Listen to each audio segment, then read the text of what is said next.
Does anyone else remember pyramid chocolate bars from Terry's? I do. Yes, I do. I mean, it's got bugger all to do with the story, but they were quite nice with the mint inside. I'm making a pyramid with my fingers. Lint excellence. Look at that. That's gorgeous, that is. You're not going to eat that all now, are you? No, I'm not.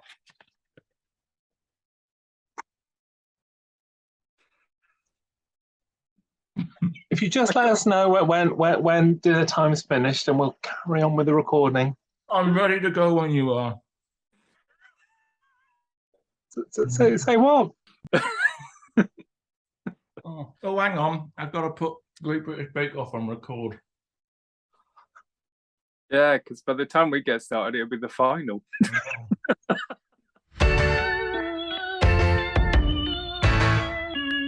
Hello and welcome to Talking About Season 13, Part 2 of 3. Ooh. Last time we scored Doctor Who and the Terror of the Zygons 27.5. I give it 10. And we scored Planet of Evil 23. I got slight double vision then, so I was like 2,323. How do we do it? Is it possible? I am Paul, or P-Bal, and I'm joined as ever by two lovely gentlemen. Where are they? Oh, hi. I'm James. And hello. And hello, it's Jason. And it is lovely to have you both here. I can barely contain my excitement being here. It's so lovely. Good. Right. So, without further ado, we have got the first story, which is dramatic voice time. Which is Pyramids of Mars. Yeah, I don't know. That was deeper than last week. Do you know what? I would flash my. I have got a Pyramids of Mars. I have got this. I have got the Wingate. It is in Mum and Dad's vaults. No, Protect it from being sold off by anyone that might be nearby. I was looking forward to seeing it. Oh, well, Jason, just for you, next time I'm at my mum and dad's, I will find it and I will bring it for you to see. Oh, you know what? You're so nice to me. I'm so glad you're going to share that, and I'll get to hold it probably as well if I'm, visiting or anything like that. Absolutely, Jason. If you visit, you can hold the hardback for as long as you want to.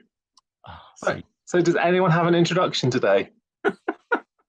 Vic Tabley and us. I'm not sure I can follow that. You two having a moment over your hardback. So this is, I wrote down, "Are you my mummy?" or mummies in this case. Robert Holmes rescues a disaster and creates a classic monster story with a sci-fi twist. And I have to say, I know in the previous recording we talked a little bit about some of the influences starting to come through in this season. With Hinchcliffe, some of the gothic elements. We've already had one sort of classics monster story around Loch Ness, and now we find ourselves really in the sort of Hammer horror, Universal Studios, The Mummy, the Curse of the Mummy's Tomb. But like I say, it takes those classic elements of Hammer horror and elevates it a little bit with some sci-fi in there as well. And there's a real element of threat here as well, because you have quite early on, you have the Doctor taking Sarah to an alternative 1980s where Sutek has already escaped and basically decimated everything. So you have that real tangible threat, because you've seen what could happen if he gets out. So the stakes are really high, and it basically all starts in 1911 with a pyramid being opened up, a tomb, and you've got the what's his name, Scarman, who becomes possessed by Sutek and is used as a vessel to try and get him free from his prison on Mars. So there we go.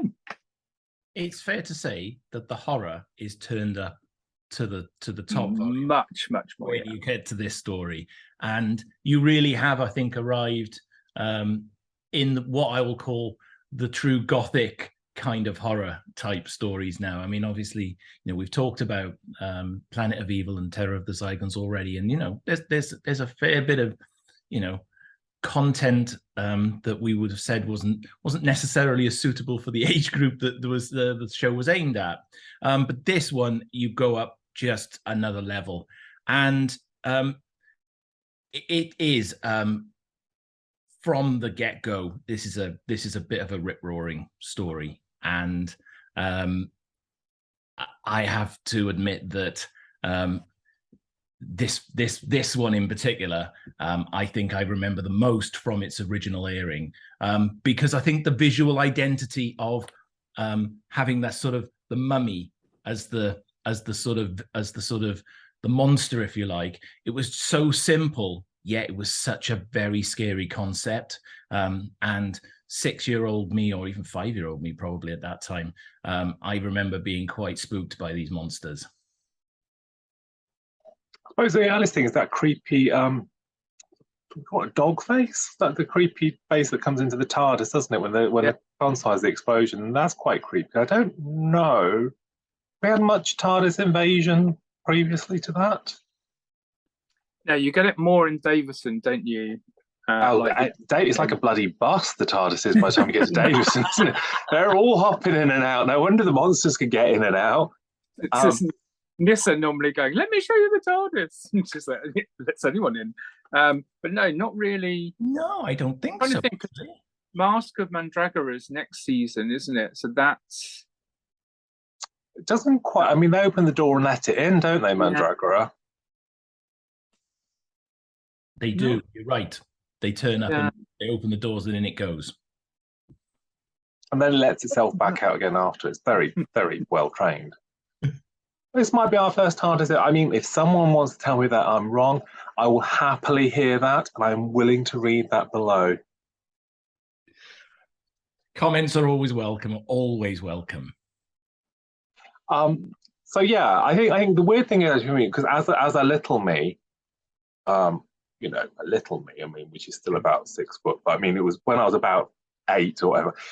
The Egyptology and stuff was always a little bit freaky, because you'd have those little books at school, like the Osborne kind of books of the unknown, and they'd have things about ghosts, things about aliens, and general curses to frighten children. Those books, and you'd always have something about sort of Tutankhamun and the dog howling and the all that sort of stuff. So I think as a little me, I was slightly already predisposed to actually this kind of notion of pyramids and mummies and stuff is all a little bit freaky. And I know when I used to go into W.H. Smith's as a wee me with my money, sort of which story I pick out, this wasn't one that I wanted to go near. It was mummies. It was just like this is bad shit. I don't want to see it. So this wasn't why I came to actually very early. I mean, I didn't wait till I was 40, but I mean, it wasn't one I had early doors, because the mummy thing was a bit much for me. See, I'm kind of the opposite, because I remember watching this. This is probably one of the first Tom Baker stories I watched, and most of the sort of back catalogue I was collecting on VHS as and when it came out, because really when I was of age watching it on TV, it was probably Davison around about that time. I'd been introduced to Doctor Who through my grandfather watching Pertwee reruns, but I'd kind of missed a lot of Tom Baker in between. And it was one of those ones where there were so many Tom Baker stories. It was like, where do you start to collect them? So when I was doing that on VHS, I was very selective about which ones I bought. But I remember reading about this, and I was like, I really want to watch this story. So this is like one of my first Tom Baker memories, this story. And it's one that I would go back and watch again and again and again, because it's just, it's dripping in that sort of Victorian like you say, Jason, that you know the horror elements are dialed right up, and it is like watching a Hammer film. It you know, essentially it is just with a, you know, it's an ancient powerful god from the dawn of time, or from, you know, from another universe, rather than the sort of Curse of the Mummy's Tomb. But all of those things you were talking about, P-Bal, they're all built into this. It's all that horror of, you know, dead corpses coming back to life to work for an ancient evil. And, you know, the mummies. I mean, the mummies, when you know, as an older person watching it, they kind of, I think there's one scene where they sort of smother the gamekeeper. It's almost like, you know, squeezed in between the two mummy breasts. But there is still, you know, that chill at watching, you know, watching them go around and kill off everybody. And, you know, you've got a suitably chilling villain as well in Sutek. The gamekeeper subplot is one of those interesting, because it doesn't sort of add anything other than just sort of the horror of it. It doesn't push anything forward. The character doesn't have. I mean, we should stop and note that George Toby is papa to Roberta from the movies. Yeah. We should note that here and now. But they're in the box sets, Jason. Oh, I remember those box sets. But the sort of notion is that he just gets hunted down by the mummies, and they don't stop. He runs around, realizes that he can't get out. And I suppose there is that notion that he's a gamekeeper who's been hunting. Well, he's a poacher, isn't he? He's not a gamekeeper, he's a poacher. He's been hunting animals and things, and then he becomes the hunted animal. So it's quite a nice sort of blip on the, you know, all that stuff. But yeah, that he gets the. I mean, I don't know. Is it the most? But I suppose I mean, getting crushed to death is quite something on a Saturday tea time for the kiddos. But I suppose you get your you know, sails to the mast and all that stuff at the end of part one, when he's basically sort of, is he burned to death and all the smoke starts coming out. Yeah, Ibrahim Nameen gets absolutely just burnt to death. And, you know, look past the effects on it, you know, that, you know, it's scary. And then the creature that comes down that isn't Sutek, but the Sutek servant, if you like, then walks down the stairs, and you get those sort of, you know, the footprints are walking in the carpet, and the smoke is coming up. And you get the sort of almost non-death scene between Lawrence and Marcus in the sort of in the cottage, if you like. You don't see him killing his brother, or the look of the likeness of them killing the brother either. It's all left of the suggestion, and I find that scene particularly it's very underplayed, but I find that scene very, very yeah, that's very spooky, that one. It's Tom's horror. I mean, it's TV's Doctor Who is at his most detached here, isn't he? Because Sarah assumes it's the mummies, and he's like, no, there's a human fingerprint. His brother must have given him a visit. It's horrible. I mean, it's. I suppose if you're on if you're the kids, maybe you don't pick up on, and as you get older, you go, that is horrible. But it's interesting that the Doctor Who, having been a little bit grumpy last week in Planet of Evil, and probably a little bit grumpy in Terror of the Zygons, is full on, you know, and he sets out at the start, doesn't he? He stood there going, you know, I'm old and grumpy and I'm middle-aged and all that sort of stuff. And he then has that kind of sort of thing, doesn't he, where he's completely which is something they've tried since, isn't it? I think that was what they wanted for Colin. I think it's what they wanted for Capaldi, that kind of, he's an alien, he isn't going to react the same way. So you do have the sort of frustration with Sarah's, like, sometimes you don't seem human. And it's kind of like, but it doesn't feel at odds. It feels like it's coming with who he is. He doesn't feel like he's being purposefully callous. It feels like he's a very heightened situation, and this is how he's, you know, getting everyone to, well, he doesn't only get Sarah to spy through it, really, doesn't he? But getting people through it. Yeah, the body count is high in this one. It's the quips and the interplay, and you're right. He is staying completely aloof of this, and he does this a number of times through the rest of this season, where he is detached. But I don't know if he's using. I don't know if he's using that flippancy, or there's some kind of element to his character where he is just I mean, at this point the two of them are just they're just beautifully playing with playing the parts now, and it's an effortless watch. Don't you think, watching both of them on screen when they're doing what they do, it's just, you know, they're ad-libbing some of it. You can tell this is just bits of business they're sticking in. It's gorgeous to watch, and I honestly could sit and watch Tom and Elisabeth day after day. It's just perfect chemistry, isn't it? Yeah, the two of them on screen are brilliant. They play off each other. I think you're right about his aloofness and his grumpiness, but I think there's a point where he realizes that Sutek's sort of telekinetic powers is stopping the explosion, and he's just like, right, I am going to have to go and confront him. There is still a very sort of matter-of-factness about him that just says, right, you know, the only way to do this is potentially to sacrifice himself. I don't think Tom's doctor would ever think that he is sacrificing himself, but effectively, you know, he goes down the time corridor or the time tunnel to go and confront him, knowing full well how powerful he is, you know, and he almost comes under his control when he does that, but manages to get himself out. He's not afraid to do that. As grumpy and as, you know, sometimes he may seem less human, but he's very much prepared to do whatever he needs to do to stop him. Oh, and there's that wonderful scene as well, when they're actually on Mars and they're working their way through I'll call it the death of the Daleks kind of puzzle game that they need to get to the sort of center of the pyramid, presumably. And there's one scene where Tom and Sarah, or Doctor and Sarah, walk around the corner, and they literally just turn and walk back out again straight away. And it's just so perfectly played. And that's kind of comic. There's a kind of comic relief in the way that those sort of little bits of business, they're not overplayed. It's not hammy. It doesn't distract from the overall sort of feel of the story. It's just another example where the two of them are just so in sync with each other.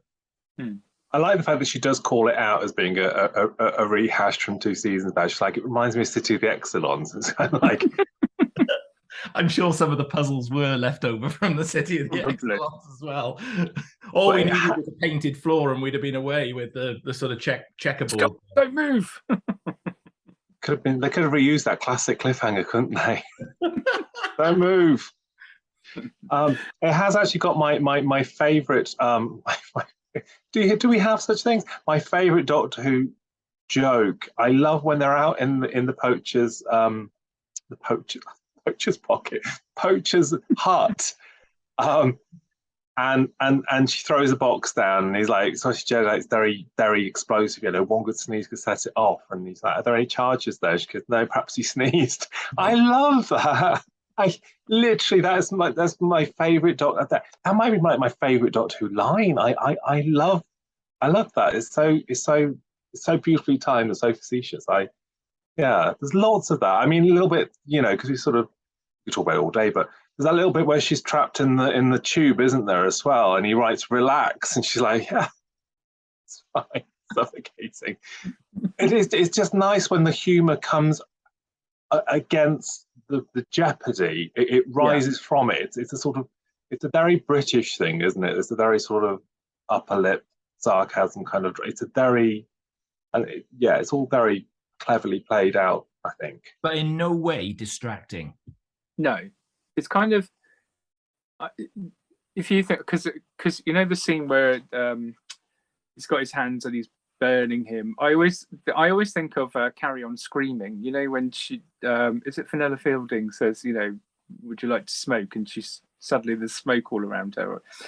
She says, "Do you mind if I smoke?" Do you mind if I? That's it. Classic, brilliant line.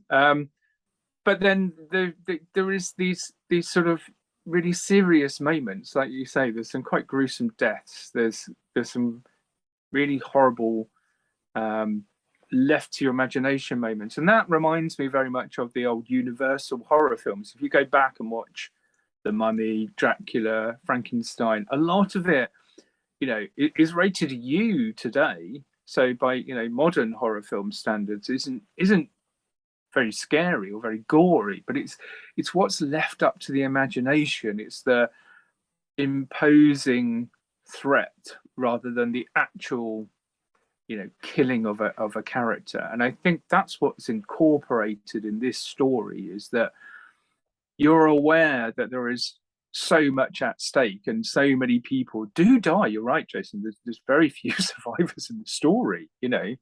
But it's not done, you know, we've talked about other stories in later seasons where it is bloody and gory and the violence is too high. In this, it's just pitched correctly. And like you say, you get the light and dark moments because you've got the comedy, but the comedy doesn't jar or stick out because it's in keeping with what's going on. And I, you know, partly that is down to great writing, but also down to Tom and Liz and their relationship and their ability to ad-lib at a time where they think actually it would be appropriate at this point to put a little joke in or to make a remark that complements what's going on. Every so often in Doctor Who, it doesn't happen that often, but it does happen. Everything just seems to work. The script is right. And you know, we know that this script wasn't something that was an easy win for them. It wasn't quite as easy as it looks. You know, just having one writer credit there. You know, you've got a quality director. You know, you've got the producing of Philip Hinchcliffe. You've got Tom. You've got Liz. And you've got, you know, yet again, another iconically designed, because all these stories in this season, all the monsters are really iconic all the way through. And some work better than others. But again, these do work. And visually, everything works right the way through this. And every so often, Doctor Who throws up a story that is probably as near as damn perfect as you'll ever get. And, you know, I genuinely think this is one of those stories. I think the only strange plot point, I mean, you know, there's always going to be. The only thing that's slightly, I think, and it's one of the iconic images, isn't it? Because it's the photo and it's the book cover as well. Is all of a sudden Sarah Jane's quite assured at shooting. There's a sudden. Do you know what I mean? It's like she's put it on her record of achievement, and no one's ever asked her about it before. And all of a sudden she's like, "Yeah, I can shoot. I'm great at it." It's like, not mentioned this previously, Sarah Jane Smith. It's kind of like, I do journalism and shooting. I can do both of these things. I don't know. I never mentioned again that she can shoot either. It almost feels sort of like it's something. If Joe Grant had sort of said it, you could have almost thought, well, maybe it's part of the unit training. She could shoot, and I don't know. I mean, it's fine. You have to because it's part of the plot. I mean, there's no one left alive to do it, but. It's one of those moments where she's like, I never miss. And it's kind of like, who have you been shooting, Sarah Jane? Who's that? When did that last happen? The whole side to her that we don't know. That she's a trained assassin as well. That'll be a big finish thread of series somewhere along the way. I mean, it's difficult with the cast to sort of know where to start and inevitably leave someone out and all that stuff. I mean, Gabriel is, I mean, you don't see him, but that voice is just magical, isn't it? It's just, and you can see why, you know, they brought him back as Satan or whatever you want to call it in the Satan, but you know, it is just that voice that works. It's multi-level. It just goes up and down. Pitch perfect for the villain, and it does genuinely send a chill down your spine. The way it's delivered, it's beautiful. Yeah, I absolutely agree. I mean, the casting throughout this story is brilliant, but there are, like you say, just because you can't see his face, it's just this imposing figure, but the voice is where the power is, and it just makes you believe that he is this all-powerful creature that's going to do horrible things unless he's stopped. and he can still do it. You see, we had a Christmas message, didn't we? The Phantom Christmas message last year was he did the Sutek voice for that, and it's kind of like, yeah, it's amazing because it's taking it seriously, isn't it? I think that's possibly the key to it. It's treating it as a character rather than going on to Doctor Who Monster this week. I better do something a bit odd, you know. I think that's a big chunk of it. It's probably Michael Shear's best. I mean, it's probably the best part he gets given, so he's the best thing to work with. He's a sort of very tragic little character, isn't he? And you do feel for him throughout because he's coming from the best place, and he acts stupidly in some parts, but it's a very human thing, and it's a sort of little shame to see, you know. And I find it a difficult watch because he will refuse to accept that brothers. The brother is not his brother anymore, and all he sees is his brother. And it's just, again, this is another classic example of this is how you develop all of your characters in a story. You get just a couple of minutes of that sort of interplay of him, you know, being told by the Doctor he's not your brother anymore, and then, you know, when he sees him, he just can't keep that in his head. He only sees his brother, and ultimately that's his demise. But again, it's just done at a brilliant level. Mm. And Bernard Archard is the king of the arch villain face, isn't he?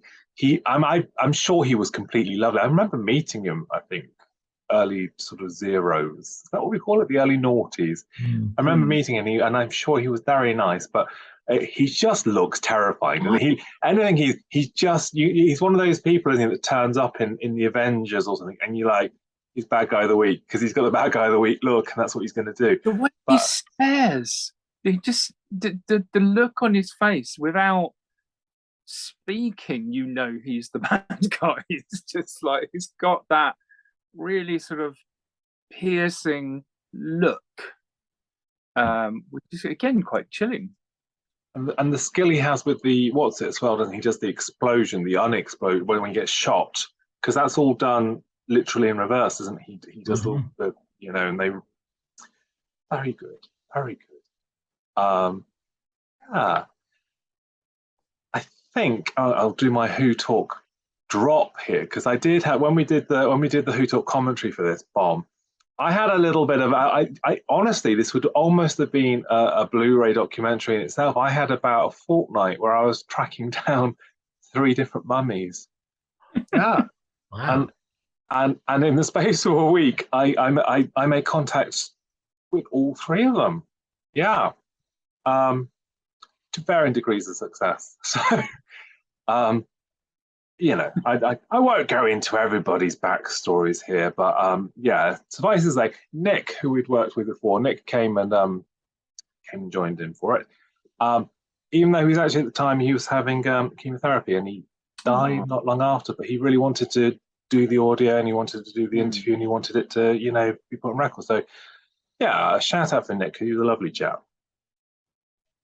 Oh. And it's quite a small cast, really, in some respects for a Doctor Who as well, isn't it? You know, you've only got probably 3 leads, other than the 3 guest leads, and then you're into a lot of extra characters, if you like, running around. And you know, everybody, I always think in this one, I think it's probably because I've watched this story so many times, but there isn't a bad performance in amongst it. Even at the beginning with the when Scarman discovers the tomb, and you know, you've got all the extras there, and that scene makes me chuckle every time I watch it, because none of the extras sort of run out of the tomb screaming when he opens the door. You know, it's a shuffle up the stairs, which always makes me chuckle. But that infamous line, "Ahmed, your lantern, man, your lantern." But you also have that sort of endearing 70s thing of the stock footage of Egypt cut to Studio One. Kind of, it's like I could almost believe we were in the tomb there. Michael Bilton is the most gorgeous little old chap as well, and he did that part for about 50 years. He was always a sweet little old man, wasn't he? So it's really nice that he's in this, because I mean, he's still doing that 20 odd years later in Waiting for God, wasn't he? He's still playing that part. there's so much to say that's really nice about this. I mean, Christine Rusco, I would do a shout out for her design, because her design on this is gorgeous. I mean, it's absolutely gorgeous.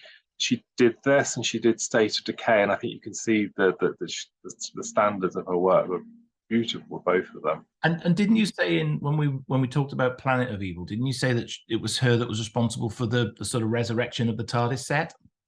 It was her design, because it's the first Yeah. use of it, yeah. But this is the last story that you see the TARDIS interior for a while, because it actually was quite costly to keep setting up. So I don't think it comes back until, is it the Invisible Enemy that they bring it back? So it's a little while before you we get the new one, don't we? Yeah. Yeah, we get the wooden control room from the Mask of Mandragora onwards, don't we? Yeah, for a season, because then it warped. So they went back to the original.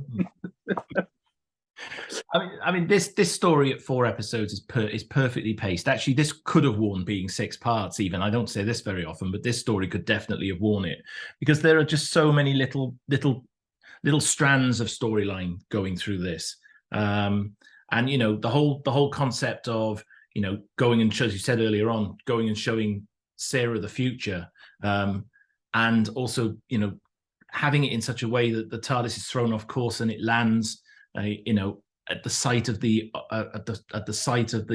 Unit, but before it was Unit, and you know, you've got that fabulous sort of Stargroves location that they're on. But there's just so many little things, lots of little detail, but it all joins together to make a perfectly packaged 4-part story without question. Yeah, I mean, I love you, Jason, completely, but I probably disagree about making it into 6. I think part 4, if I was being wholeheartedly unkind, feels a little bit tacked onto the other 3. It does feel to some extent that we've sort of gone to Death Zone games a little bit. Do you know? And that's that. I love it all. I completely love it all. But the last episode does feel slightly detached from the 3 that come before it, because it's the you know, the thing. The last episode's the sci-fi bit, really, isn't it? It's like you've had all this sort of gothic horror, and now we're going to go to the crux of this is still a sci-fi show. I think it's entirely down to the fact that I just love this story so much, and I would have it at 6 episodes irrespective. But yeah, I think that's the reason why I'm sort of coming from on it. But it is a perfectly positioned 4, even if you're right with that final episode possibly feeling a little bit different in pace. But for me, it does not in any way disappoint throughout any of the episodes. Although it has to be said now, this is something that which causes many Doctor Who fans sleepless horror nights. Is that having had Terror of the Zygons, where he's spoken to Prime Minister and she's a lady, we now have Miss Sarah Jane Smith, who's from the 1980s. No, the unit dating controversy is alive and well in this story. This is not an argument I'm getting into. Unit dating controversy used to be when you had to believe that Mike Cates and Joe Grant were going on a date, didn't it? That was the original controversy. Oh, never. No. I mean, this messes all the dates up anyway, doesn't it? You know, it does. This one contradicts all the ones that they'd had previously. So yeah.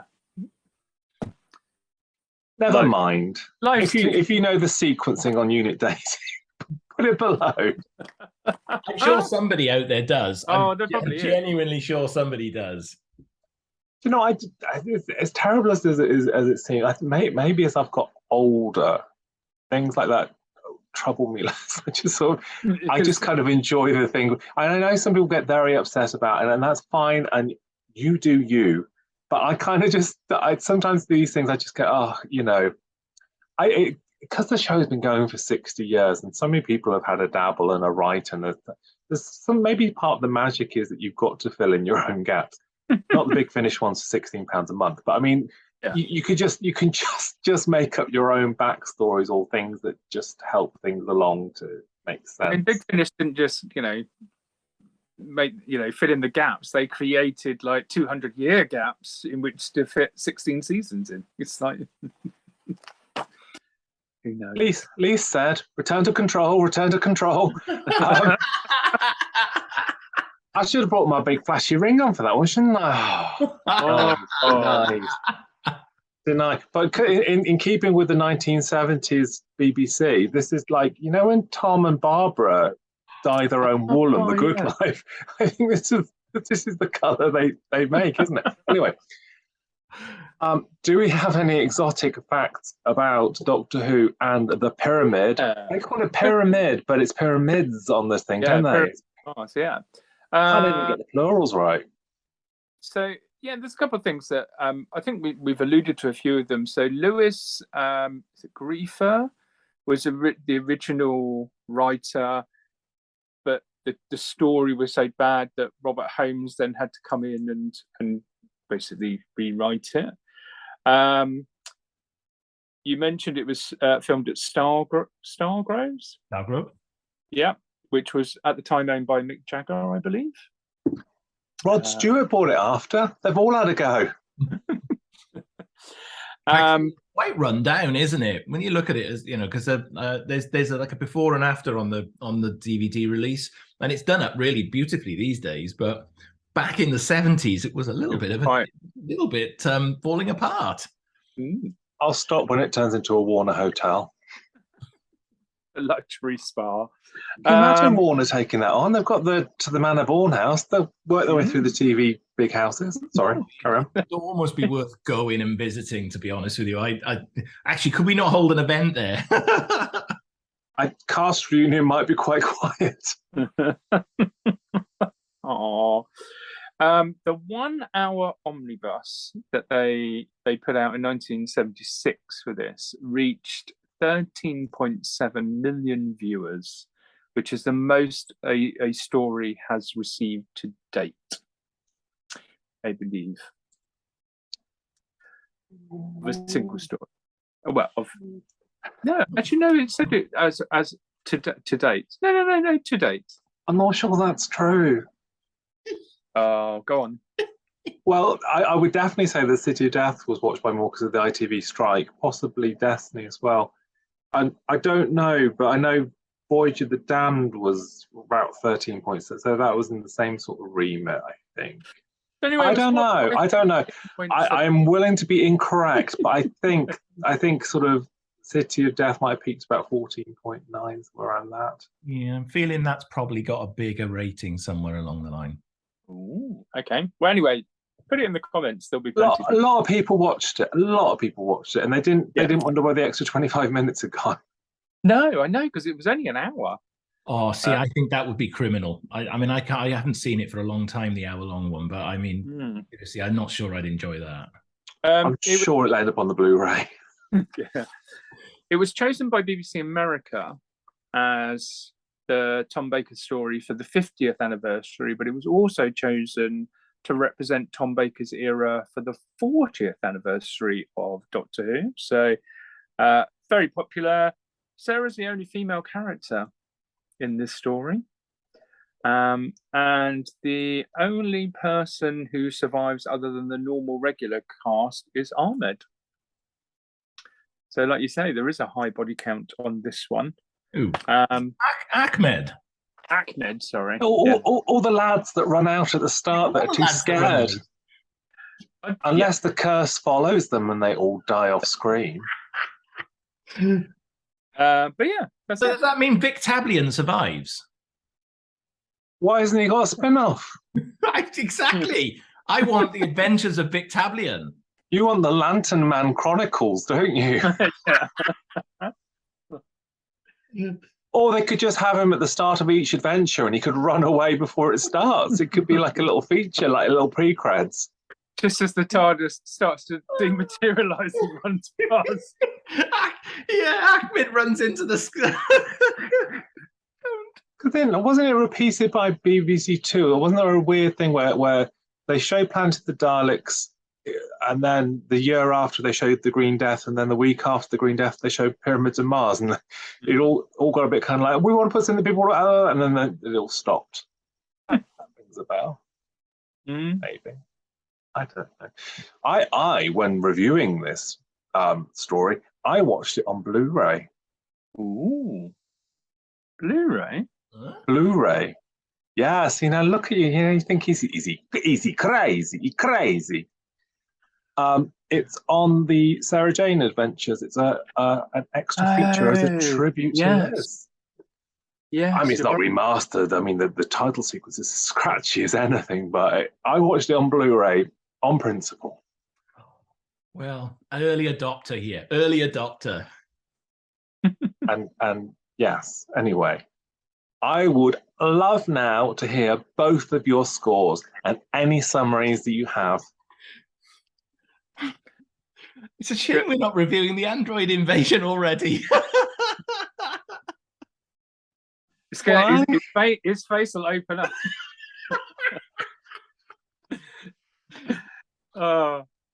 What? Would you like to go first? What, George? Don't you point your finger at me. Okay, I am going to go first here, because I have, I believe, in the past been known to praise a story very highly throughout my reviews. And then it appears I sometimes fail to hit the level expected for the score when I actually get to it. And I may surprise you or not with my score on this one. Without question, this is, as I've already said, one of those moments in Doctor Who where everything, the stars align and everything comes together and creates a masterpiece of a story. And, you know, you've got the gothic horror, you've got Tom and Liz on top form, you've got a great guest cast, you've got a fantastic director, you've got a brilliant producer, you've got some great, fantastically designed monsters, and everything, without question, works all the way through. If I could give this story 100, I would give it 100. But I'm afraid I am capped by the restrictions that we are working to. But without any shadow of a doubt, probably, although I haven't decided because I've still got a couple more stories to go yet, but probably going to be up there as one of my all-time favorite Doctor Who stories. And without doubt, this is a solid, absolute tip-top 10. Ooh. The lovely thing is, I still, up until the moment he said the word 10, didn't know where he was going to go. I still didn't know. 9.5. I mean, I don't want to say no one was having a flashback, but it's the pinnacle of Doctor Who. It's 8.5. So it's nice that we get another pinnacle that is a higher score. This is higher even. This is higher even. I mean, a pinnacle's a great thing to have. An 8.5's a very good score for that story. This isn't an 8.5. This is just everything in this story is perfect. So it's above a pinnacle. I think that's lovely. And do you know what? I really respect your take on the use of language here. Well, I appreciate you appreciating it. It's lovely to hear. And do we have? I think James's worried his beard's going to come off. Come in here, or do you two want to be alone? I did. While Jason was talking, you know, your mind wanders. I was just thinking, no, James, that's rude. Sorry. I was just thinking, I do have a fog machine that I use for Halloween. It would have been good to have set that up just while you were talking for the fog to be coming all around me. What can I say? This is a brilliant story, and we use the word classic sometimes a little bit too freely, but this is a story for me that has got all the elements of Doctor Who that I like, but also all the elements of horror, which I love. So, you know, that combination of the two for me is such a brilliant coming together that I cannot but score this as highly as I can, which is, a 10. But when we talk about a 10, this would be, if you could go higher than a 10, this would be that I would gladly give it 11, but I would give it a 10, and this would be in my top 5, because it is one that I can quite happily just sit and watch and enjoy, and not be sat there and picking at it or going, oh, I wish they'd done this differently, because I just think it's the way that everything comes together is brilliant. Like, I love all the sadistic death. I just sit there and enjoy it. But it's like I say, it's not necessarily, because it's not gory, it's not bloody horror. It's the way that it is done. And like I say, when the poacher is crushed between the breasts of the two mummies, it's just like, it's great. It's scary, but at the same time, it's just very macabre. And Peter Copley's death. Sorry, we didn't mention Peter Copley. Lovely performance. His death, that's horrible, because you cut away the moment before and you hear the screams and stuff, and it's all left to imagination as to how brutally he's done it. Anyway, this is after he's been shot as well. I mean, he doesn't do very well at all through the story, does he? That's the closest that's any sort of blood you get, isn't it? In this, it's funny that you can do very, very visible horror, but it's not blood. Although we do get a very bloody thing coming up later on in the season. Yeah. Although also nobody here, before I do my score here, nobody mentioned that the cliffhanger to part 1's very much featured in Queer as Folk, isn't it? It's the yes, I'm watching, isn't he? When his date goes wrong, he puts Doctor Who on and watches. Who's not done that in the past? Me? Darling, could you imagine me having a date go wrong? I mean, seriously. I'm not adding any comments to this at all. Thank you. I appreciate that. That was lovely to hear. And the other. Say what? Nothing. Okay. Yeah. Oh, no. Sorry. Yeah. And then I'll shut up about Pyramids Marsden in a second. And the bit where he Tom, because Tom has to wear the costume because Paddy Russell's like, you've got to wear the costume, and he's like, how do I look? And she's like, it must have been a nasty accident. Oh, it's just lots of it. It's lovely. So I'm giving it a 2.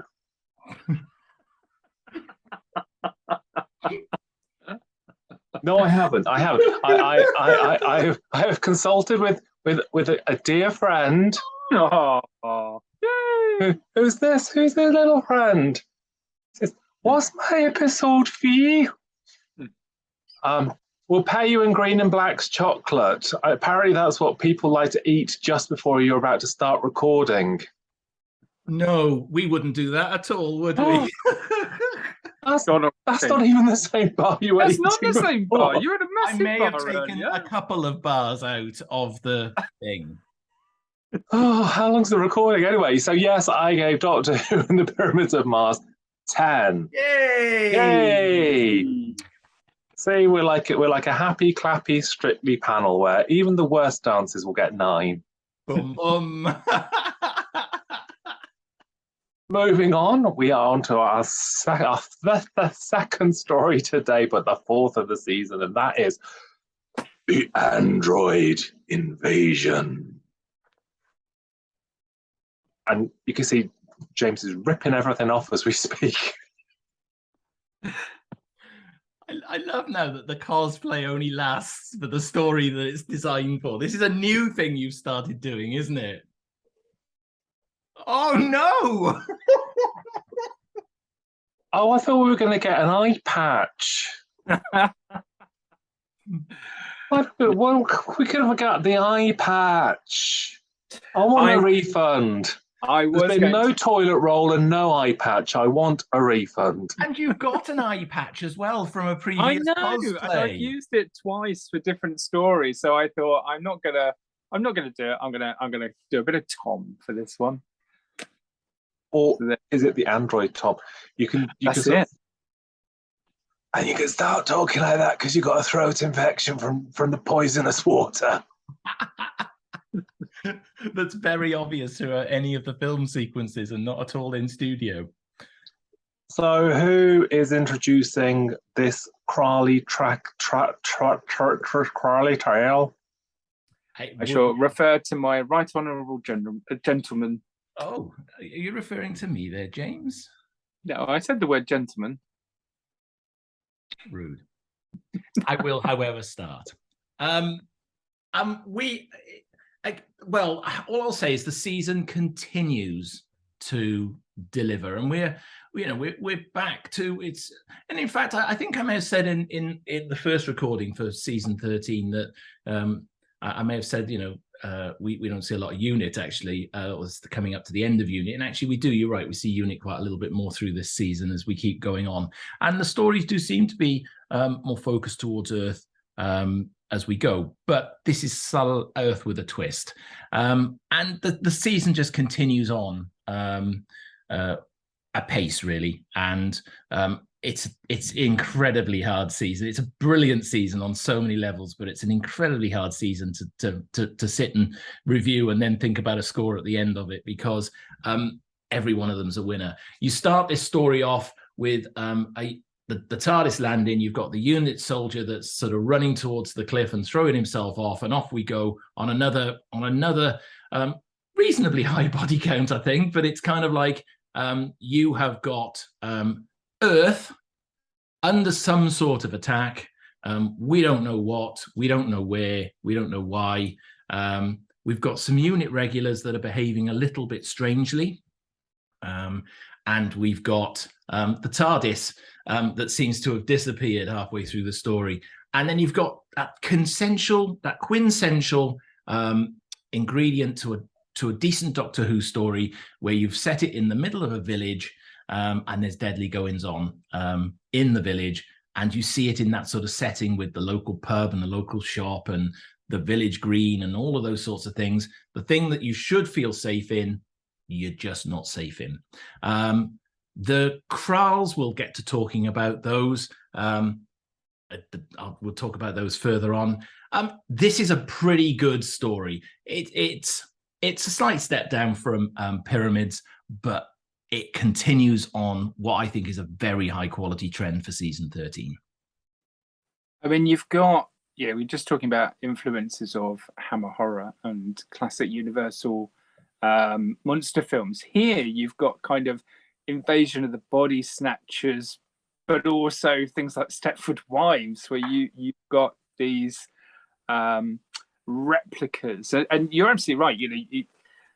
The way that it starts, and you think about some really good Doctor Who stories that start with an English village where something strange is going on. They're walking through and there's no one there. You've got the Unit soldier who throws himself off a cliff. You've got the strange characters in the white hazmat suits with their pointy finger guns, which are a bit. I remember watching this first, and I was like, "Well, they're Autons. They must, they're firing from their fingers, but they're slightly different." And there's that whole sort of misdirection of what's going on, and the Doctor and Sarah are investigating. It's set conveniently somewhere Sarah has been before, which I think is just very, very clever bit of writing, because Sarah's like, "Oh, I know these people, I know this place, I've been here." And the sort of the initial investigation as to what's happening, and then you have the additional sort of dilemma, because the TARDIS disappears. The TARDIS, realizing that it's not on Earth, goes to Earth, leaving them stranded. So they've got no choice but to find out what's going on. And then when they realize what's happening, and they realize that actually this is part of an alien invasion of Earth, they have to stow away on the ship. And then you get the same sort of story again, because you now you get what's actually happening on Earth. So in the first part, it's them discovering that these are all duplicates. And then in the second part, it's the duplicates beginning to, enact their plans. And the great thing about this story is you don't know quite how far in advance they are in those plans, because they arrive back into sort of, unit, and are like, oh, these people are coming, and actually they're already there. In some cases, some of these people have already been disposed of, or replaced. So there is a lot of that sort of idea of misdirection and not knowing who you can trust and who you can't trust, and it makes it quite sort of claustrophobic, and sort of, you're really not sure, is even with the Doctor, is this the Doctor, is this the replica Doctor, which obviously is something that's played on. But when the Sarah Jane comes out of the pod as well, it just reminds me of that moment in Invasion of the Body Snatchers towards the end, where the lead character is replaced, and you suddenly realize it's all over, because there's no one else left to fight it. So some great elements in this. I think if I were going to be unkind, I'd say that the working titles Enemy Within and The Kralls would have served this better than The Android Invasion, because when you see the unit soldier jerking off of the cliff, but you go, his body movements are very spasmatic, aren't they? They are. His jerky body moving. So it you kind of go, well, it's an android, because it's an android invasion. So it does feel like, Planet of the Daleks. It feels like one of those things where they've got the Kralls would have been a bit more mysterious. Also, it just feels like that's something that's a bit of a bum though. I mean, Mr. Terry Nation is the king of the first episode, isn't he? The subsequent episodes aren't so hot. His first episodes are always full of mystery and intrigue, aren't they? But the Doctor Who robot things are sort of hark back to the chase, isn't it? If you're having individual episodes, you'd have had the death of Doctor Who and Sarah Jane or something, and it would have been a, but it's the robots, not the real thing kind of notion. It's not. It feels very bright. It feels very sort of. I don't know how to quite describe it, because the others are all a bit more gothic. This feels a bit more family, a bit more bright. I mean, there are still sort of darker parts to it. I mean, Sarah Jane electrocuting, even though he's an android, when she plunges the cable into him, he goes up. That's a bit brutal. But no, I think it's a nice sort of bright. I mean, you can't think too hard about all the elements. I mean, the TARDIS landing there and then carrying on. I don't know quite why the TARDIS would have thought that the planet Osiris was Earth. If that there isn't a great, unless it recognizes like Google image search and it lands based on how something looks or something. It's a great construct, because then you can have the putting the key in the door and the takeoff and all that sort of stuff. The body snatch thing. It's a fun concept, isn't it? It's not one that the Doctor Who's particularly mined before either. So you can have lots of nice bits like the setup where TV's Doctor Who's, for the unknown reason, developed a love of ginger pop this week. If only so Sarah Jane can say that she doesn't like it, so that you can find out that the android one does like it, because they haven't managed to replicate her thoughts on carbonated drinks. I would absolutely love to see that landlord in the real world, that landlord in the pub in today's world, when all these Doctor Who fans turn up and order their pint of ginger pop quite regularly. I would have thought it must be quite a sight for him. I bet he's like, yeah, that's correct. It's £4. About half. It's one that I suppose it also slightly has a little whiff of the Avengers about it to an extent. Avengers quite often did those sort of, this is a village that's the foreign powers are using to replicate out, and I think the first Mrs. Peel story's got a very similar sort of vibe. Not Kralls, obviously, but I think because Terry had obviously come from the background of doing the script editing and a couple of scripts for the Avengers, so there is a sort of vibe. I think you wouldn't take much tweaking to make this into a Stephen Peele. No, I think you can see where Terry's influence, I think, comes in here. He's not writing for the Daleks, and we do get a story that is, as you say, quite rightly, quite Avengers-esque. But there is something about stories that are set in what you would call the contemporary sort of period, or that sort of familiar scene, isn't there? The village green, the pub. I mean, I'd love to have a local pub like that at the end of my street. I would just love that, dartboard and proper pints behind the bar. That would be lovely. But it sets that story for you, and it evokes, I don't know, I think it just evokes those memories of you visiting places like that. And I think you feel for the location as part of the story. It sets up a place of safety and then twists it, doesn't it? That's what it does. It's kind of like your typical village green.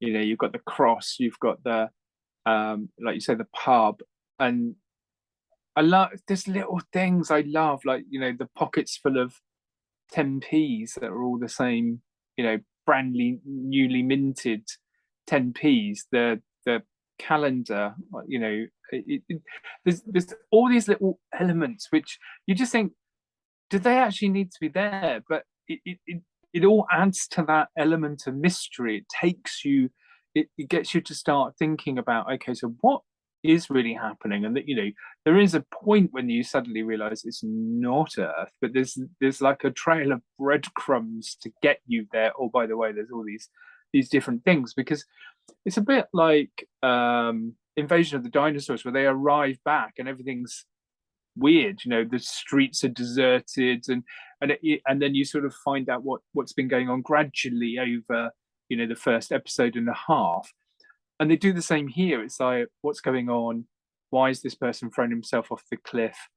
Who are these strange people in white suits? And their immediate reaction is, let's go and speak to UNIT. And I know Nick Courtney was touring, so he couldn't come back. They wanted him back for this story, and that would have, in a way, that would have been really great, because, as you were sort of saying in the previous review, there's still UNIT involvement, but not necessarily with the main UNIT cast. And you kind of, in this one, you get Benton, and they bring Harry back. They don't feel like the characters, though, James. It's no, they don't. Very odd.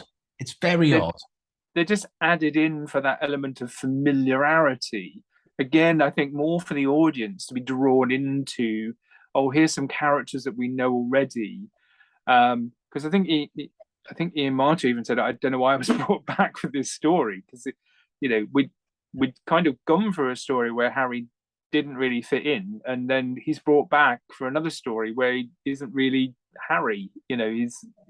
It's really odd, but it's not the send-off that you would really want for the character, because in some respects he got the send-off at the end of Terror of the Zygons for me, and then it would have been quite a surprise watching this the first time round, seeing him pop back up again. But the character is so is so unrecognizable, and I know that the character is a robot or an android for quite a part of it. But even when we get the real Harry, when the journey arrives back on Earth, it's not I don't recognize the character of Harry, strangely, as I would have done from his season 12 adventures.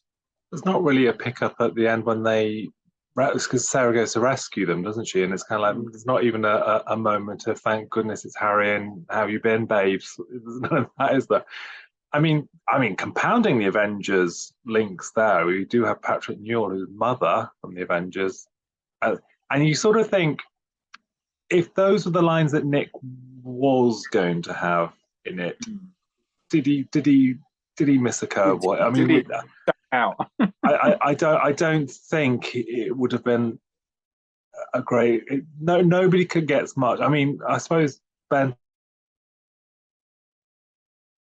gets more, but does Benton get more lines on that because the Brigadier wasn't back and he was the recognisable face. Maybe, I don't know. Yeah, you feel like Benton got the lion's share of the sort of army lines here in this.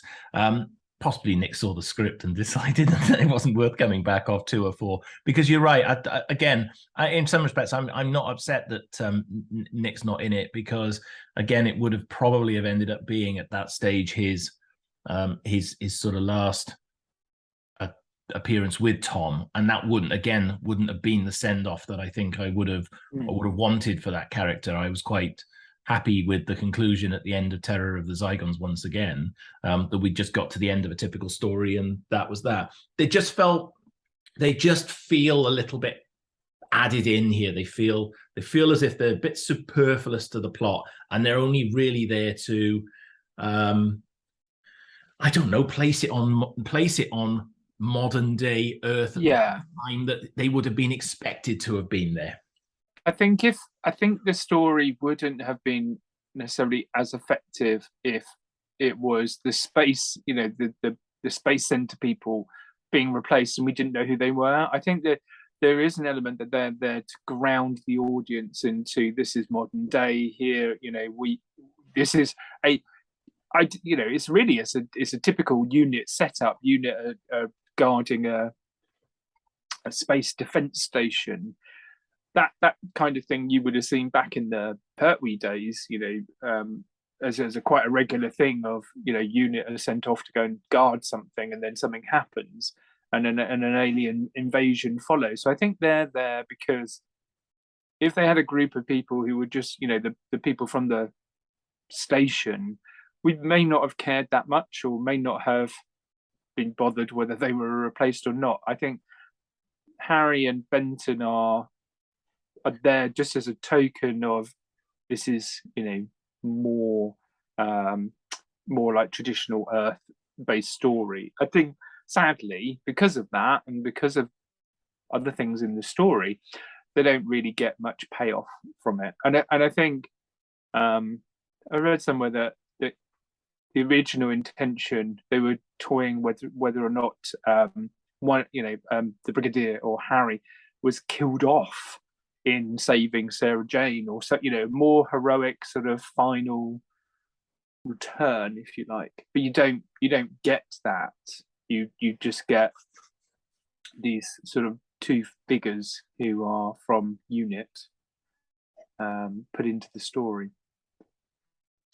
I mean, the robot bits do give us some nice moments. I like Tom's turn from when he comes in and he says, "Don't forget, there's a robot on the lookout," and he goes, "All right." Then he comes back in and he says, "Don't forget the robot," and he shoots him. He's like, satisfied. That's all kind of nice. I like all that, and the bit where Sarah falls and her face comes off and she starts shooting. We also get the precursor, don't we, to the Five Doctors, where poor Liz has to go down an incline like that and just lie gamely, waiting for Doctor Who to just sort of help her up a bit. Shame on Barry, I say, for that one, because that is again one of those things where there's enough shots of it looking like there's a sort of a crevice to fall over, to jerk off over, that poor Liz is just left on this sort of incline, and the shot just looks like she's lay on the grass, and it's like, oh no. I mean, God bless her. She is never less than 100% going for it and giving it the conviction, but she needed some kind of backup there, just to make it look like she was hanging off somewhere, and awkward. So, what do we think of the Kralls then?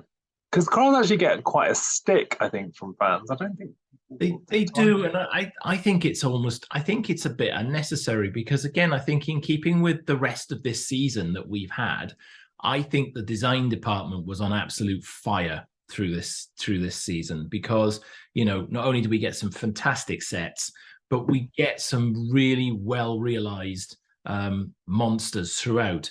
I even kind of like the simplicity of the sort of anti-creature in the Planet of Evil. It's just really done well. But when you get to the Kralls, it's that whole actor in mask with eyes. they didn't really perhaps think the bit of the actor speaking from inside the costume. It's a bit shouty, and it reverts the actor back to being quite basic in the way that they can approach it. But the design of them, once again, I think again it's a really well realized alien. Although I would say that they're supposed to be surgeons and they're able to perform all these delicate operations, but they do have really big hands. So I'm not quite convinced there. But I think the overall look of the monster this week, brilliant. The surgeons only have small hands then. Well, apparently so. Like Donald Trump, they just have little hands. They're a bit clumsy. I mean, I like that kind of. It's like a sort of rhinoceros-y vibe, isn't it? I like the look. They look better as you. There's that slightly awkward scene, isn't there, with TV's Doctor Who and Stigron on location, where the bright sunlight doesn't help the costume, and the mask looks a little bit plonky, doesn't it? Whereas I think in the studio, with the sort of dark of the ship and stuff, it's a bit more forgiving. I don't think it detracted for me. I think. I mean, the thing I remember the most is the face plates and the workings underneath, and particularly with the Sarah Jane duplicate, where you're just like, oh my god, it's not Sarah Jane. I think the monster outfit is not too bad. You've come across a lot worse. They're not, they're not the worst ones we've seen, particularly during the Tom Baker years. Some of them are quite awful. I think I would do a shout out though for Milton. Is it Milton? Milton Jones. Yeah, who I think his character. Oh. Is this sort of Weasley person. I find him really captivating in especially towards the sort of bit of the twist at the end. But I find again it's a really good foil for the main sort of baddie, if you like. I think that's a really good dynamic as well. What's the eye patch all about then? The twist that they've told him that he's lost his eye and he hasn't noticed that he's not lost his eye is a very strange thing, isn't it? He thinks he's a duplicate though, doesn't he? He doesn't realise. It's when the doctor sort of tells him at the end, towards the end, that actually he's just been brainwashed. He's not a replica. He believes that he is a replica because that bit his original. I get. Yeah. What I don't get is that he's never taken that eye patch off at all, ever. To see that he's got a real eye under there and he can see. Surely he's had to take the eye patch off to do something. I'm looking too big. Obviously not. It does stretch the credulity somewhat.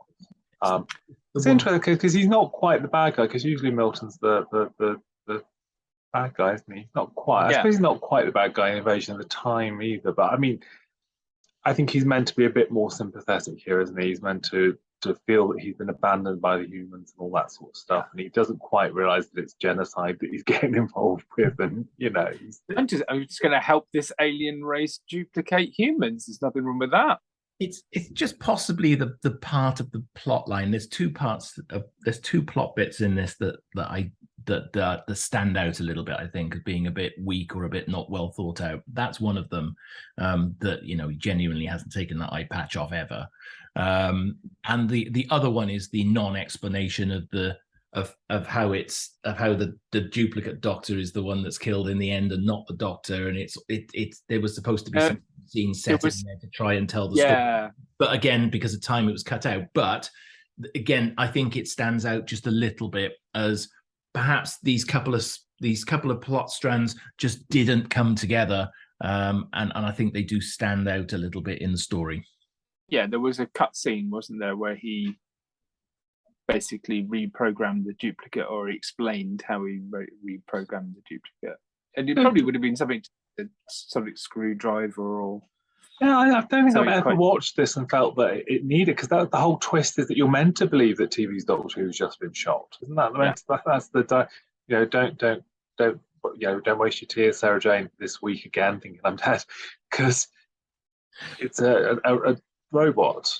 But I followed, I knowing that this was coming up as I watched this time round, I actually watched and tried to work out which Doctor was the duplicate Doctor and not, even in the fight sequence where they tumble over the console and they're in the control room downstairs, and then when you get upstairs, you're trying to keep a tab on it, and ultimately you can't in the end. But it just, I don't know, I'm probably more aware of it this time I've watched it. Fair enough. I'm going to go on. No. I was going to say I would do a very quick shout out to something you know, to a real sort of understated hero of this story, which is the prop department, because there are something like 50 different phones in this story. I don't know if you, dear viewer, if you haven't watched this for a while, go back and watch it and count the number of phones there are in this story, because in the unit or the space defense place, there are dozens of them. I mean, they're on the wall, they're on the desks, they're all different stars. Someone at BBC went, "We've had 50 phones delivered. What shall we do with them? Put them on the plot of this Doctor Who story, because it will give something really interesting for people to count." But there's all sorts of different ones, and they're walking down a corridor, and there's like 5 phones on the wall for no apparent reason. It's just very odd, but there we go. You're sort of misquoting Miss Fay, aren't you? Beware, count the phones. Count the phones. The phones of blood. That'd been a better title. That's why they chose Devasham, because they have the largest number of phones in the UK. The funny thing is with this, the first thing I ever saw of this was the Tom Baker years, where you have the clip, and there's a good clip. Remarkably for the Tom Baker years, they pick a good clip from it where it shows something that's an android and Tom can remember what the story is. But the other thing that springs to mind is, do you remember a quiz show called Today's the Day? Oh, with Martin Baker, Lewis, yeah. Martin with a Y, not the money guy, the gentleman from Wales. Yeah, I remember. Yeah, the newsreader guy. Yeah, so it used to be like BBC Two, I think. Was it like 4 o'clock, 5 o'clock? And it was questions based on that date in history. And every day you'd have a TV round. On one of the TV, because I used to love to wait for a Doctor Who clip to come up. They had a clip for episode 4, which is the fight with Doctor Who and Stigron. So I saw the conclusion of the android invasion before I saw the android invasion, because it was like spoilers. Yeah. Oh, Although that conclusion where he has the fight with Stigron, Stigron's head pumps out that gunk, that is disgusting. I mean, if it had been red gunk, they couldn't have shown it, because it's alien green gunk. You get away with it. He cracks his head open and it pours out like a Cadbury's cream egg. It's disgusting. I mean, the 80s sort of like green slime. It does appear in a few stories, doesn't it? When the villain's killed off and green slime oozes out of them from somewhere. It was quite a thing back in the 80s. Yes, everything from the 80s is having to come back now. But that's a positive thing. I know it's a positive thing. I agree. Good. I like agreeing with you. I do as well. I like agreeing with you. Oh, See, one big happy fam. We're like the 13th Doctor. That's what we are. All we can say. That's all we can say. So, do we have? Am I misremembering? Probably. Didn't the VHS come with a postcard or something? Come with a postcard of the cover. It was with Sarah, isn't it that someone's? Not the another VHS exclusive, is it? I'm trying to think because it, No, it Jason shows Clifford, it's not. it shows it doesn't it show the Doctor tied to the cross, and then there's Yeah. the sort of androids around him. I mean, I remember the VHS back cover because it had the Sarah Jane replica, and I thought it was like a drawing because it just showed the insides of the face, and I thought it was like a piece of artwork rather than the actual. Is it not artwork? Is it not one where they cropped off pieces of the front cover art on the back? Maybe it was. I just remember it looking like artwork. Maybe we should have checked some of these things before we start talking about it. Someone will be like, "Yeah, I've got the VHS, and this is what it." I'm sure because there's that weird thing. Because I remember Carnival of the Monsters, which came out, Carnival of Monsters, which came out, I think, as the same month with the duel. You could get there were 3 cards in that, and you got the other 3 cards with Doctor Who magazine. Yeah, it wasn't when they were releasing. Because they did the King's Demons in a box set, didn't they? And then you had a photo album. You had a photo album to collect. Because I seem to remember there was one for Paradise Towers as well. I ended up with several because I took my Paradise Towers back because it was faulty, but kept the postcard. Oh, I'm just a felon. What can I say? if Woolworths can hear me now, they can come and chase me for the postcard that went missing from their faulty tape. But sadly, they went into administration and they're not coming for me. Unless the ghost of Woolworths visits me tonight, as it does haunt many cities.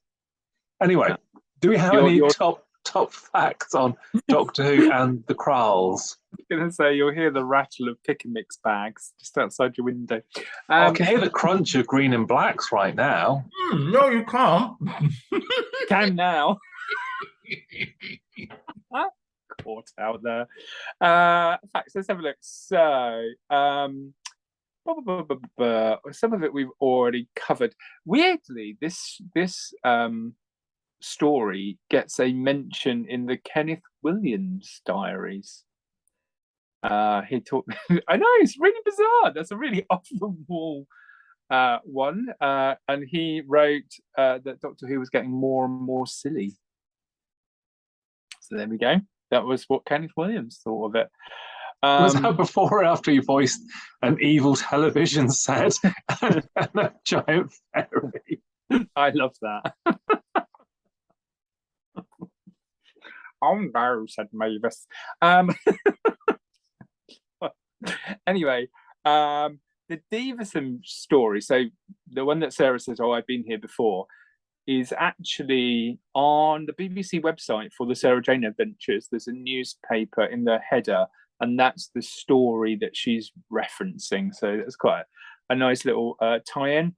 There's more ad-libbing we talked about in the previous story, and the last scene was ad-libbed as well. And as I say, there was a scene that explained about the duplicate being taken over by the Doctor that was cut for timing issues, but that's what I had. I just might need to check some facts here a little bit. Go on then. Well, I just need to find it in the book. You don't know what page it was on, do you?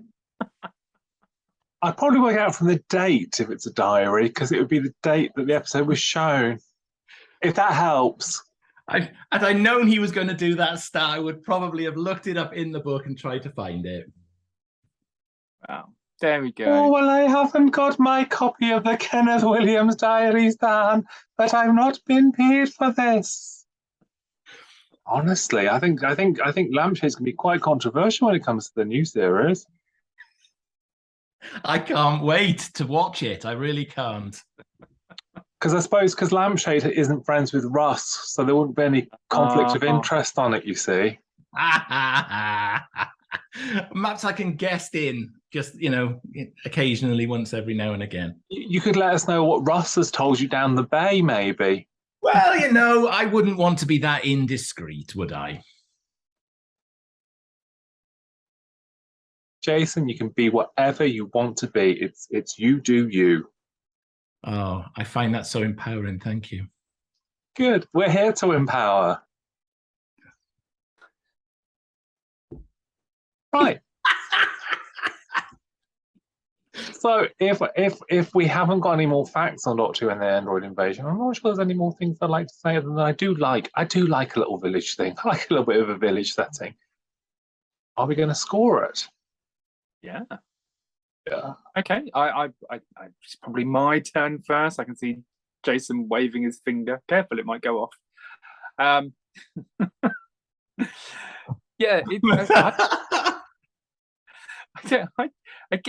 It's another story I like. It's one that we have stepped down from the sort of gothic horror from the previous story, but in this one we've got a different kind of horror, if you like, the sort of unknowing, knowing who to trust, that sort of paranoia with these androids. I think the androids are really well realized as well. I like, when the face falls off and things. So yes, there are things that you can pick at. I think, from our last review with Pyramids, not many things that jump out and you could be critical about. There's a few things in here, but I think there are some great performances. I think the story, again, 4 parts. I think if it was a 6-parter, I would be, it's dragging a bit. But I think this does go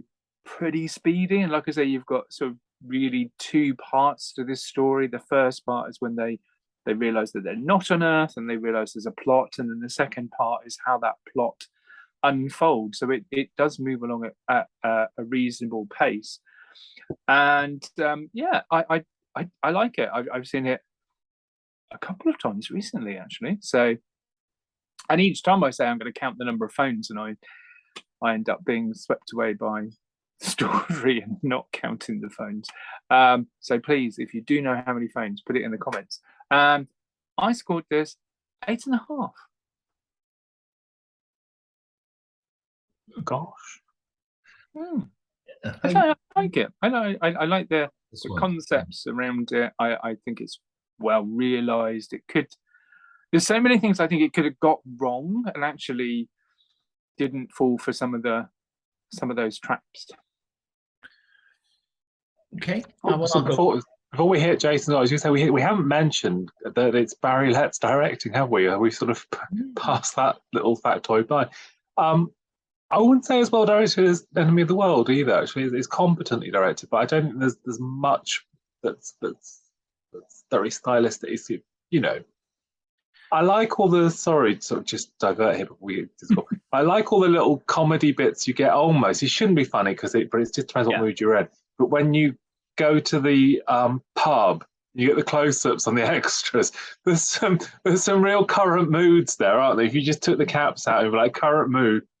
There's a few sort of, but yeah. Anyway, that was so we haven't mentioned it's Barry, but as I don't necessarily think it's finest hour. I also think health and safety these days would have a little bit of a fit when you actually have your extras bust into the scene on the back of a Luton van or back of an open Luton van, and they're clinging on for dear life. You can see the guy with the moustache, and he's there, and he's clutching hold because he's going to fall out of the back of the lorry. So some of them get assistance down, and some of them don't as well, don't they? I bet they were told it's literally we're just going to drive it. It'll just be like 2 seconds. We're going to drive in, and they're all like white knuckle ride, and then they've got to do it again when they have to drive them away.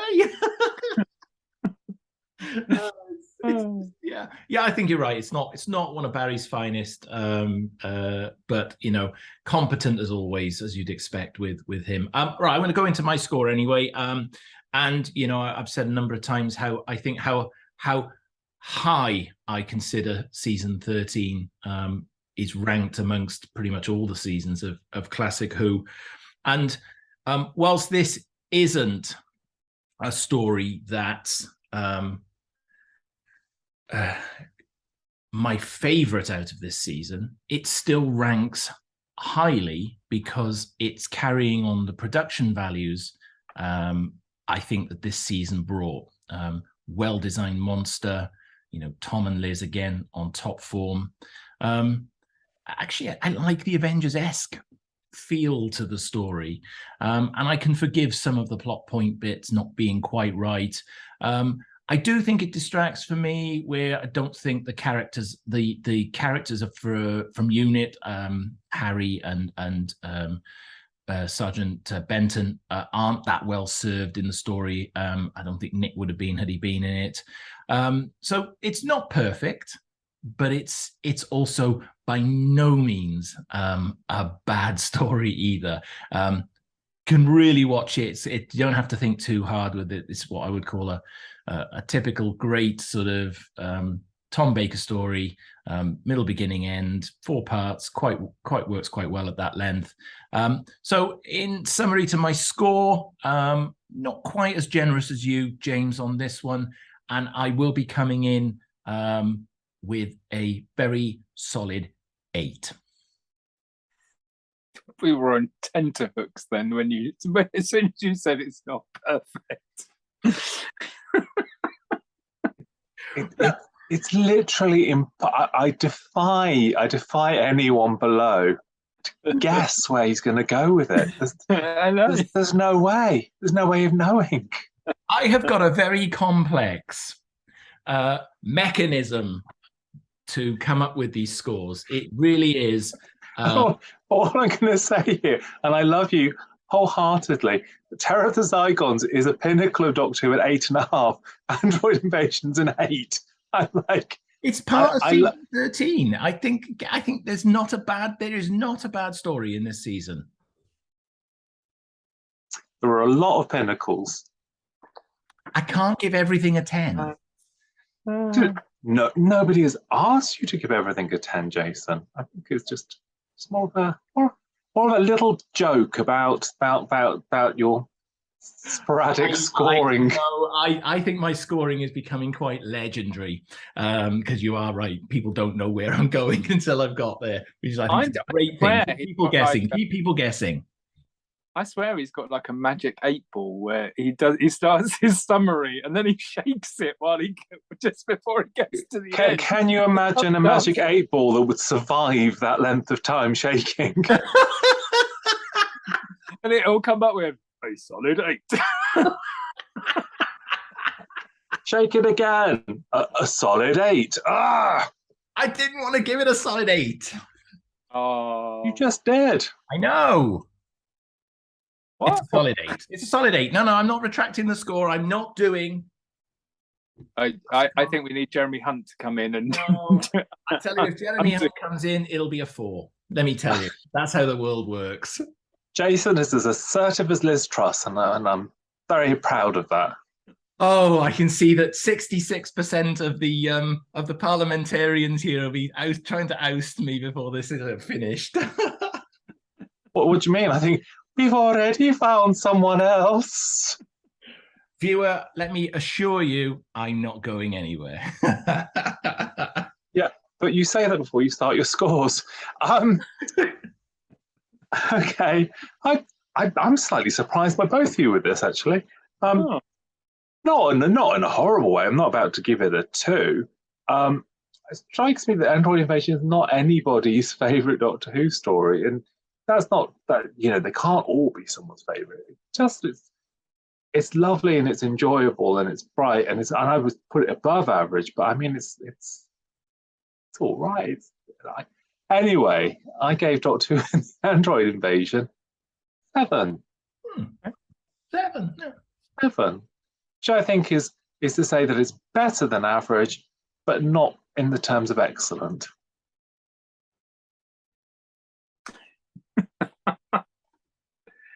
So far, season 13, are you following this at home? In 4th place, we have Planet of Evil on 23 points. We're anti-man here. 3rd place, we have, I have to make sure I've got the right numbers then. It's 1 to 4. 3rd would be the next one. Android Invasion on 23.5. So, we are thankful for the fractional there. Touch of the fractionals. 2nd place, we have Terror of the Zygons on 27.5, which means our current season leader is Pyramids of Mars on 30. But there are 2 more stories to go. Will either one of those? It can't topple it, and basically we've ruined the peril here. But will one of them equal it? And I suppose if it was longer, it might have to count more. Anyway, 2 more to go, folks. 2 more to go. Could all change. Apart from the fact it won't all change, because it can't. I would like to thank my dear gentlemen friends here for joining me today. That is James and Jason. Thank you. A pleasure. Yes, indeed. As always, a pleasure to be here with you. Oh, I love it. Oh, all the warmth. All the warmth. The little group hug here. Little group hug. Let's feel the love. We're doing it. Let's have a group hug with everyone and down below in the scores. Group hug. Let's feel this love. Let's feel this energy. Marvelous. So like us, subscribe to us, comment, do all of that, and we will see you next week for the final part of season 13. Unless we do a video about Power of the Doctor, in which case this will be the week after that. So who am I to tell you? Who knows? Who knows? Who knows? Who knows whether we'll all be back next week? So, bye-bye!